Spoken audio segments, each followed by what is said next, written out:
Here we are. It is week 10. Didn't that go quick? Of quantitative skills for the biosciences. I've called this final chapter 10 the boss fight. I'm being a bit silly, really, but what I'm trying to do here is get you to revisit all of the stuff you've done, or some of the stuff you've done in the last couple of weeks, and recycle it, reuse it, and apply it to a set of unseen challenges. They'll be related. You will have seen most of them before, but there'll be a tweak to all of them. I'm not going to give you the code at any point today or now. You're going to have to go back through the chapters. I think 6, 8, and 9. Look at the code that's in those chapters. Look at the videos and try and complete this week's formative and summative tests, which I've called the boss fights. There are 4 questions this time instead of 2, so there's a bit more work to do. 3 of those questions are completely recycled from those chapters I just mentioned, and there's one final one. Let's take a quick look so I can prepare you for this. The first one is on the enzyme activity that we did in week 6, and it's almost exactly the same for the two-way ANOVA that we did. Except I only ask you to quote the interaction term F statistic. So you don't have to do any post hoc tests there. So you should be able to figure that one out. Question 2 is related to what we were doing the week before last with our FASTA files. So again, it's almost completely identical, this question, to the first question on the formative summative quiz that week. The second question of the quiz last week. But I've thrown a curveball in here, and I've asked you to determine the least common 3-letter triplet in your joined sequence. So that is not straightforward.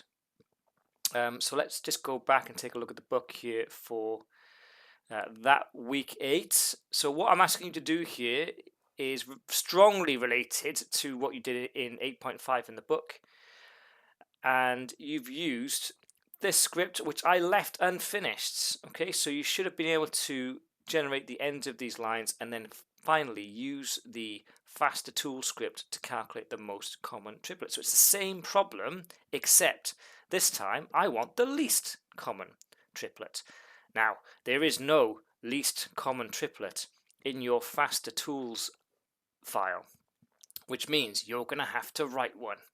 So you're going to have to look at this, look really carefully at your find most common triplet function, okay? And then create a new function, probably called least common, find least common triplet, and tweak this somehow, tweak it somehow over here maybe, and return the least common triplet, okay? And that will be that question done. The third one is related to the image processing we did last week with all of those hemocytometer images. And that is pretty much a rerun of the first question on last week's formative test, except instead of asking for the mean number of viable counts over all of your images in a zip file, I'm asking for the range in viable cell counts across all images. So what you'll need to do is you need to run your analysis again, find the minimum number of viable counts in a given image, and find the maximum number of counts in a given image, and then subtract one from the other. So subtract the minimum from the maximum to get the range. That's your answer for the box. My last question, you'll have to forgive me, I've been completely self-indulgent here. I'm not going to tell you anything more about this other than it is inspired by a film I watched this week. If you haven't seen it, go and watch it now. It's Contact. Jodie Foster at her best.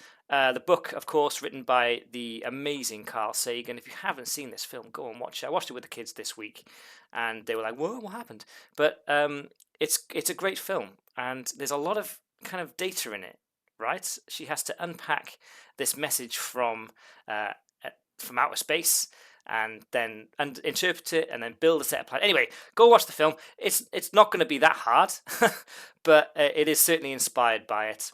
So it will have a code embedded in that data somehow that you have to get at in order to answer this question. I'm going to say no more. By all means, work on it collaboratively, get into groups, work it out, share it.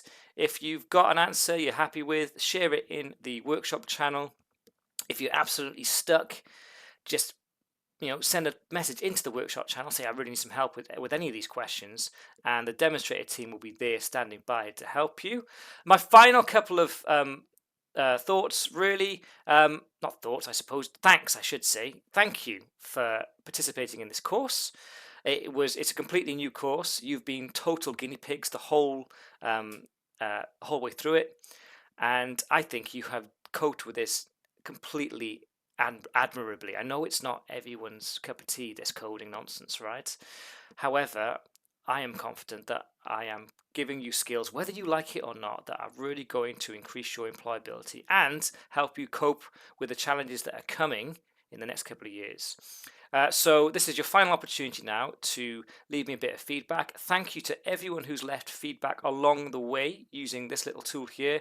It really has helped me tweak and change things to hopefully make the course better. For example, you all really yelled at me in week 5 when I didn't give you a formative test.